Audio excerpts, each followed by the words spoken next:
पावसाळ्याची ती रात्र होती. आकाश काळ्या कुट्ट ढगांनी भरलेलं. विजा कडकडत होत्या आणि वाऱ्याचा आवाज जणू कुणीतरी ओरडत असल्यासारखा वाटत होता. सातारा जिल्ह्यातील डोंगर कपारीत वसलेलं एक छोटंसं गाव, वडगाव. गावात वीज नेहमीच जायची, पण त्या रात्री काहीतरी वेगळं होतं. विहान, पुण्यात शिकणारा मुलगा, जवळपास 5 वर्षांनी गावात परत येत होता. त्याच्या वडिलांचं नुकतंच निधन झालं होतं. गावात पाऊल ठेवताच त्याला एक विचित्र शांतता जाणवली.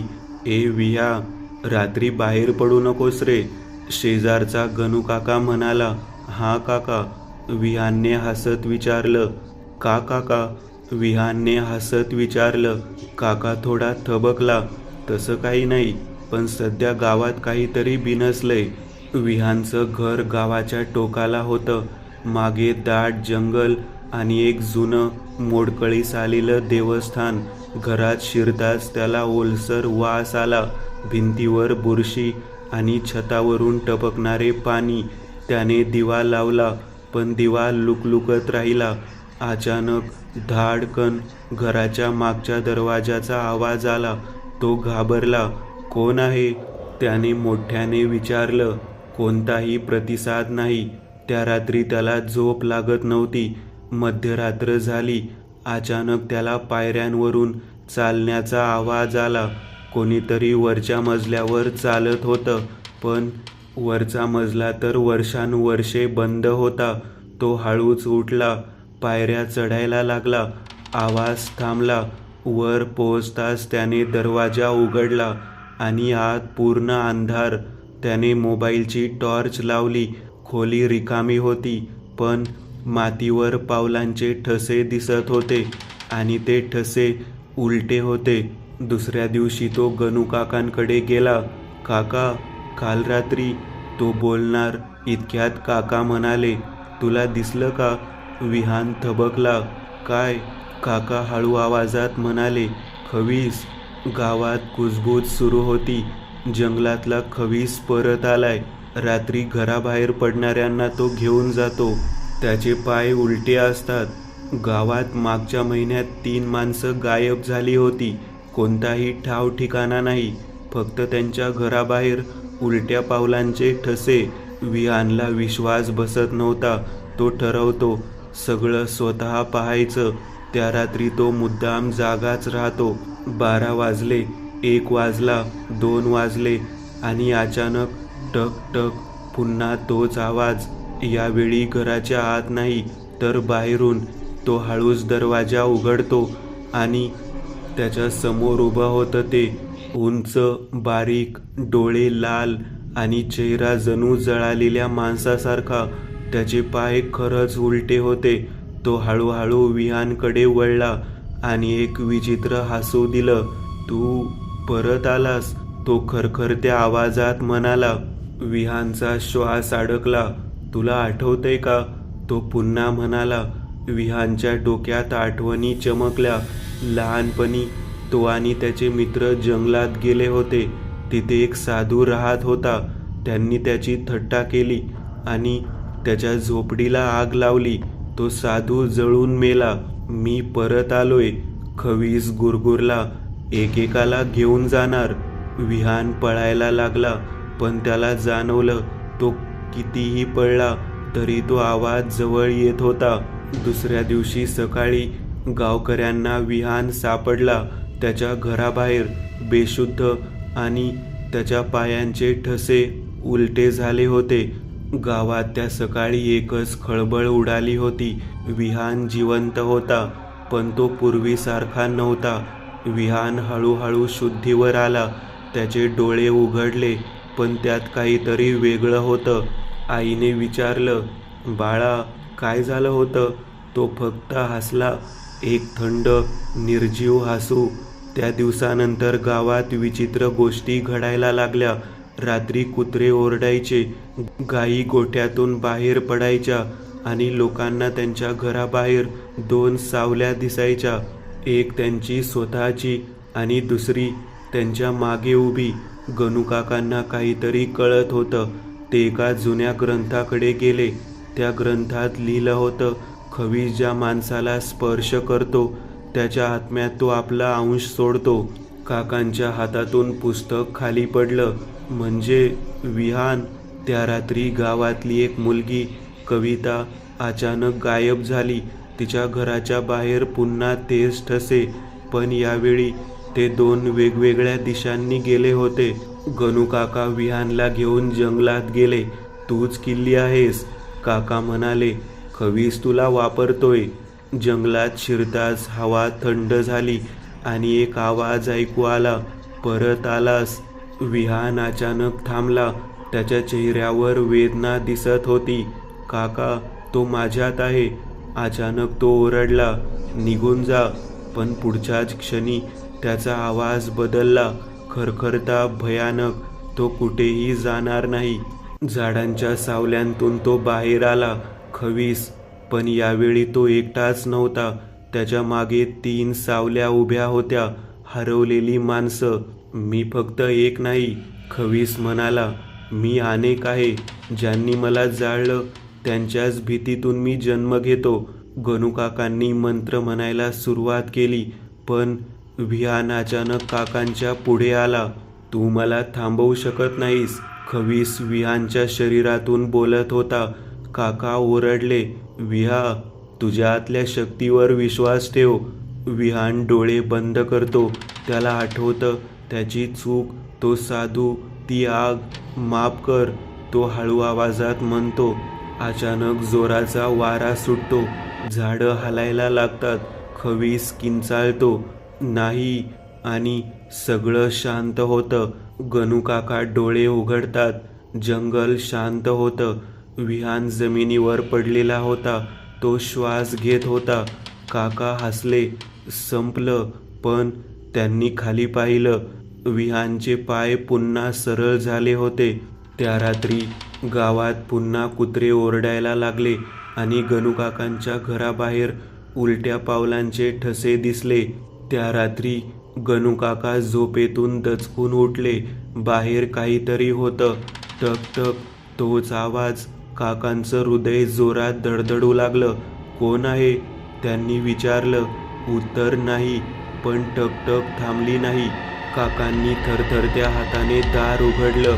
बाहेर विहान उभा होता, पण त्याच्या चेहऱ्यावर एक विचित्र शांतता होती. काका, मी ठीक आहे, तो हळू आवाजात म्हणाला. काका त्याच्याकडे पाहत राहिले. तू इतक्या रात्री? विहान हसला. झोप लागत नव्हती. तो घरात शिरला आणि काकांच्या लक्षात आलं त्याची सावली त्याच्यासोबत हालत नव्हती. काकांनी मागे वळून पाहिलं. सावली तिथेच उभी होती, स्थिर, आणि ती हळूहळू वर बघू लागली, जणू काकांकडे.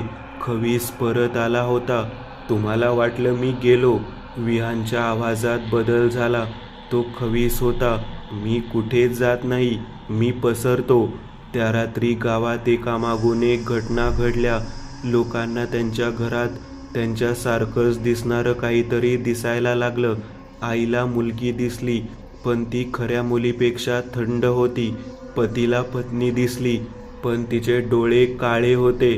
गणू काका सगळं समजले. तो शरीर घेत नाही, तो भीती घेतो. ज्याला जितकी भीती, तो तितका त्याच्यात शिरतो. सकाळ झाली, पण सूर्य उगवलाच नाही. आकाश काळं. गावात शांतता. कोणीच बाहेर नव्हतं, कारण प्रत्येक घरात कोणीतरी दुसरं होतं. गणू काकांनी ठरवलं, हे थांबवायचं असेल तर भीती संपवावी लागेल. ते गावाच्या मध्यभागी गेले आणि मोठ्याने ओरडले, जो कोणी ऐकतोय, बाहेर या, भीतीला सामोरं जा. हळूहळू लोक बाहेर आले. त्यांच्या मागे त्यांच्यासारख्याच सावल्या. खवीस त्यांच्यातून बोलत होता, तुम्ही सगळे घाबरलेले आहात, म्हणून मी जिवंत आहे. गणू काका डोळे बंद करून उभे राहिले. मी घाबरत नाही, ते ठामपणे म्हणाले. एक क्षण काहीच झालं नाही. मग त्यांच्या मागची सावली नाहीशी झाली. एकामागून एक लोकांनी धाडस केलं. मी घाबरत नाही, मी तुला मानत नाही. हळूहळू त्या सावल्या विरघळायला लागल्या. खवीस किंचाळू लागला, विहान जमिनीवर पडला. त्याच्या शरीरातून काळा धूर बाहेर आला. तो हवेत विरघळला आणि पहिल्यांदाच सूर्य उगवला. गाव वाचलं. लोकांनी सुटकेचा श्वास घेतला. विहान हळूहळू उठला. तो पुन्हा पूर्वीसारखा झाला होता. काही दिवसांनी गावात सगळं सुरळीत झालं. पण एका रात्री एक लहान मुलगा आरशात पाहत होता. त्याला स्वतःच्या मागे एक सावली दिसली. ती हसली आणि कुजबुजली, मी अजून इथेच आहे. गाव वाचलं असं सगळ्यांना वाटत होतं. पण काहीतरी अजून संपलेलं नव्हतं. 15 दिवस झाले होते. वडगाव पुन्हा नेहमीसारखं दिसत होतं. लोक कामावर जात होते. मुलं खेळत होती. पण रात्री गावात एक विचित्र थंडी पसरायची. जणू कुणीतरी अजूनही पाहत होतं. त्या रात्री छोटा रोहन आरशासमोर उभा होता. त्याने स्वतःकडे पाहिलं. पण अचानक त्याला जाणवलं त्याच्या मागे कोणी उभा आहे. तो मागे वळला. कोणीच नाही. पुन्हा आरशात पाहिलं आणि यावेळी ती सावली हसत होती. दुसऱ्या दिवशी रोहन गायब झाला. गावात पुन्हा भीती पसरली. खवीस परत आलाय. लोक कुजबुजू लागले. गणूकाकांना समजलं हे संपलेलं नाही. काका विहानला घेऊन त्या मोडकळीस आलेल्या देवस्थानात गेले, जिथून सगळं सुरू झालं होतं. इथंच त्याचा उगम आहे. काका म्हणाले. देवस्थानाच्या भिंतीवर काळे डाग होते. जणू काहीतरी जळलं होतं. काकांनी जमिनीवर खोदायला सुरुवात केली. थोड्या वेळात एक जुना तांब्याचा डबा सापडला. त्यात एक कागद होता. त्यावर लिहिलं होतं, जो भीतीला जन्म देतो तोच खवीस बनतो. विहान थरथरला. म्हणजे तो साधू? काका हळू आवाजात म्हणाले. तो साधू नव्हता. तो एक साधा माणूस होता. लोकांनी त्याला भीतीतून राक्षस बनवलं. खवीस हा एक जीव नाही, तो एक भावना आहे. भीती, अपराध आणि सूड, जिथेही भावना जास्त तिथे तो जन्म घेतो. अचानक देवस्थानाच्या आतून आवाज आला, इकडे या. तो रोहनचा आवाज होता, पण तो वेगळा वाटत होता. विहान आणि काका आत गेले. अंधार दाट होता आणि मध्ये रोहन उभा होता. त्याच्या भोवती काळी सावली फिरत होती. तुम्ही मला थांबवू शकत नाही, सावली बोलली, कारण मी तुमच्यातच आहे. विहान पुढे गेला. हो, तू आमच्यातच आहेस, तो म्हणाला, पण आम्ही तुला स्वीकारत नाही. काका आणि विहान दोघांनी डोळे बंद केले. त्यांनी त्यांच्या भीतीचा सामना केला. भूतकाळ स्वीकारला. चूक मान्य केली. अचानक देवस्थानात प्रकाश पसरला. सावली किंचाळली, नाही, तुम्ही मला विसरत आहात. आणि ती हळूहळू नाहीशी झाली. रोहन जमिनीवर कोसळला. तो जिवंत होता.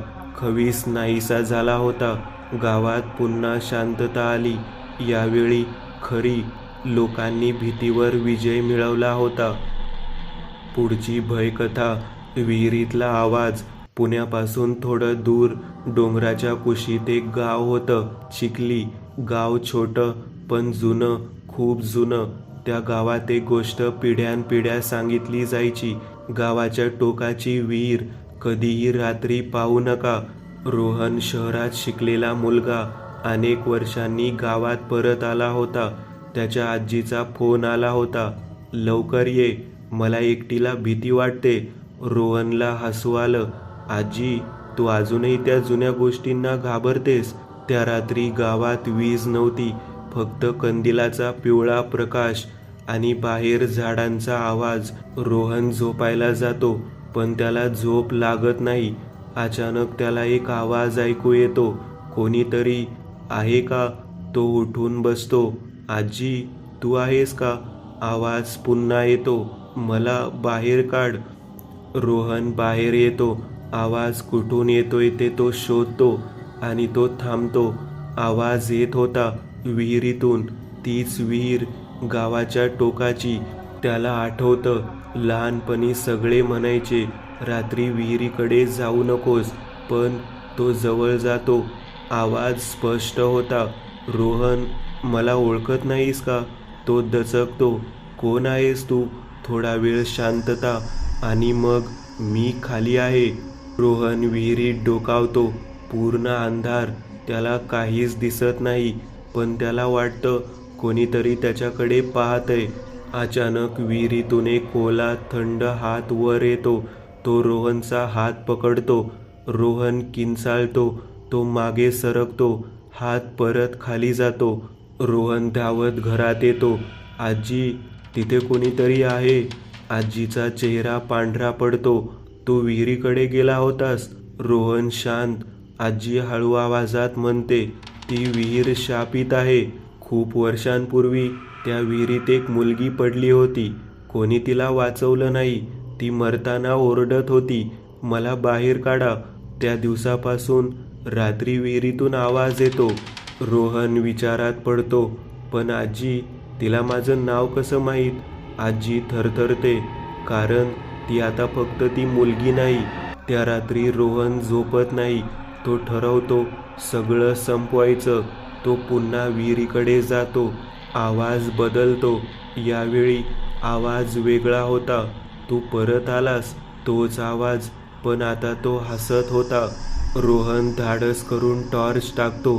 प्रकाश खाली जातो आणि त्याला दिसतं भिंतीवर खूप साऱ्या नखांचे ओरखडे, जणू कुणी वर चढायचा प्रयत्न करत होतं. आणि मग खाली 2 लाल डोळे उघडतात, सरळ त्याच्याकडे पाहणारे. मी ती मुलगी नाही, आवाज म्हणतो. मी सगळे आहे जे इथे पडले. रोहन मागे सरकतो. अचानक काहीतरी त्याच्या पायाला धरतं. तो खाली ओढला जातो. तो किंचाळतो, आजी. दुसऱ्या दिवशी गावकऱ्यांना विहिरीजवळ रोहनची चप्पल सापडते आणि विहिरीतून एक आवाज येतो, कोणीतरी आहे का? गावात सकाळ झाली होती, पण वातावरणात एक विचित्र जडपणा होता. रोहन गायब झाला होता. गावकरी विहिरीजवळ जमले होते.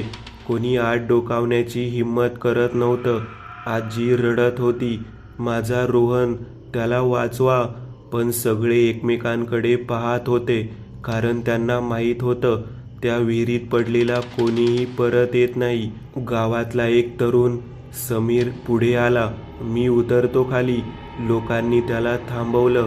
कोणीही परत आला नाहीये तिथून. समीर हसला, मग मी पहिला असेन. दोऱ्याने बांधून समीरला हळूहळू खाली सोडलं. टॉर्चचा प्रकाश खाली जात होता आणि अंधार गडद होत होता. वरून आवाज आला, काय दिसतंय? समीर म्हणाला, भिंती आणि काहीतरी हालचाल. आवाज बदलतो. अचानक समीरचा आवाज बदलला. तो हळू झाला, थंड झाला. इथे खूप लोक आहेत. वरचे लोक थरथरले. रोहन दिसतोय का? कोणीतरी विचारलं. थोडा वेळ शांतता. मग समीर म्हणाला, हो, तो इथेच आहे. जिवंत आहे का? समीर हसला, हो, अगदी जिवंत. पण त्याच्या हसण्यात काहीतरी भयानक होतं. अचानक दोर जोरात हलायला लागला. समीर ओरडला, मला वर खेचा आत्ता. गावकऱ्यांनी घाईघाईने दोर खेचायला सुरुवात केली. समीर वर आला. तो थरथरत होता. त्याचे कपडे ओले होते आणि त्याच्या हातावर खोल ओरखडे होते. रोहन कुठे आहे? आजीने विचारलं. समीर तिच्याकडे पाहतो आणि हसतो. तो खालीच आहे. गणूकाका पुढे आले. त्यांनी समीरच्या डोळ्यांकडे पाहिलं. ते पूर्ण काळे झाले होते. तो समीर नाही, काका हळू आवाजात म्हणाले. ते काहीतरी त्याच्या आत आले. अचानक समीरने मान वाकवली अस्वाभाविक कोणात, आणि तो बोलला, तुम्ही सगळे वर आहात, पण आम्ही खाली वाट पाहतोय. समीर जमिनीवर बसला आणि त्याने विहिरीकडे बोट दाखवलं. तिथे एक दुसरं जग आहे, जिथे कोणीही मरत नाही, फक्त अडकतं. रोहनचा आवाज. अचानक विहिरीतून आवाज आला, आजी. आजी थरथरली. रोहन. आवाज पुन्हा, मला वर काढ. आजी पुढे धावली. गणूकाकांनी तिला पकडलं. नाही, तो रोहन नाही, पण आवाज अगदी तसाच होता. अचानक विहिरीतून अनेक हात वर आले. ते हवेत हलत होते, जणू कोणाला पकडायचा प्रयत्न करत. लोक किंचाळले. समीर अचानक उठला आणि स्वतःहून विहिरीत उडी मारली. मी परत जातो, तो हसत म्हणाला आणि गायब झाला. गणूकाका म्हणाले, ही विहीर फक्त पाणी नाही, ही एक दार आहे आणि आत काहीतरी जिवंत आहे. त्या रात्री गावात सगळ्यांनी दरवाजे बंद केले, पण मध्यरात्री प्रत्येक घराबाहेर आवाज आला, कोणीतरी आहे का? त्या रात्री गावात कोणीही झोपलं नव्हतं. प्रत्येक घरात तीच कुजबूज घुमत होती, कोणीतरी आहे का? सकाळ होताच गणूकाकांनी सगळ्या गावकऱ्यांना एकत्र बोलावलं. हे असंच चालू राहिलं तर एक एक करून सगळे नाहीसे होतील. गावात शांतता पसरली. आज रात्री आपण त्या विहिरीकडे जाणार आहोत. काहींनी विरोध केला, आपण तिथे गेलो तर आपणच मरू. काका ठामपणे म्हणाले, आधीच आपण मरतोय, फक्त हळूहळू. रात्र झाली. आकाश पूर्ण काळं, वारा थंड. गावकरी कंदील घेऊन विहिरीजवळ आले. कोणीच बोलत नव्हतं. पुन्हा आवाज. अचानक विहिरीतून आवाज आला, तुम्ही सगळे आलात. यावेळी आवाज वेगळा होता, तो आनंदी होता. गणूकाकांनी टॉर्च खाली टाकली आणि सगळे थरथरले. विहिरीच्या तळाशी पाणी नव्हतंच, तिथे एक मोठं काळं भोक होतं, हलणारं, जिवंत. त्या भोकातून हात बाहेर येत होते, चेहरे दिसत होते. रोहन, समीर आणि अजून कितीतरी लोक. ते सगळे हसत होते. आम्ही एकटे नाही, ते एकत्र म्हणाले, तुम्हीही आमच्यासोबत या. गणूकाका ओरडले, डोळे बंद करा, आवाजाकडे पाहू नका. पण उशीर झाला होता. काही लोक पुढे चालायला लागले, जणू काहीतरी त्यांना ओढत होतं. काका म्हणाले, हे भोक नाही, हे तुमच्या मनाचं दार आहे. ज्याला भीती वाटते तो आत ओढला जातो. अचानक रोहनचा चेहरा दिसला. तो ओरडत होता, आजी येऊ नकोस, हे खोटं आहे, हे आपल्याला फसवतंय. रोहन अर्धा आत अर्धा बाहेर होता. तो लढत होता, मी बाहेर येऊ शकतो, पण मला मदत हवी. गणूकाकांनी दोर घेतला, आपण त्याला खेचणार. गावकरी घाबरले, तो खरा असेल का? काका म्हणाले, धाडस केल्याशिवाय कधीच कळणार नाही. दोर रोहनकडे फेकला. त्याने पकडला. गावकरी खेचायला लागले, पण त्या भोकातून हात त्याला परत ओढत होते. रोहन ओरडला, डोळे बंद करा, माझ्यावर विश्वास ठेवा. सगळ्यांनी डोळे बंद केले, भीती बाजूला ठेवली. प्रकाश आणि अंधार. अचानक जोराचा आवाज झाला. जमीन हलली आणि सगळं शांत झालं. गावकरी डोळे उघडतात. विहीर पुन्हा साधी दिसत नव्हती. पाणी भरलेलं, शांत. रोहन जमिनीवर पडलेला होता, श्वास घेत होता, जिवंत. गणूकाका म्हणाले, ही विहीर बंद झाली आहे, पण कायमची नाही. जोपर्यंत भीती आहे तोपर्यंत ती पुन्हा उघडू शकते. काही महिन्यांनी रोहन शहरात परतला. सगळं सामान्य झालं, पण एका रात्री तो पाण्याचा नळ उघडतो आणि त्यातून आवाज येतो, कोणीतरी आहे का? पुढची भयकथा. आरशातला मी. रात्री 11:30 वाजले होते. अमोल आपल्या खोलीत एकटाच बसला होता. घरात सगळे झोपले होते.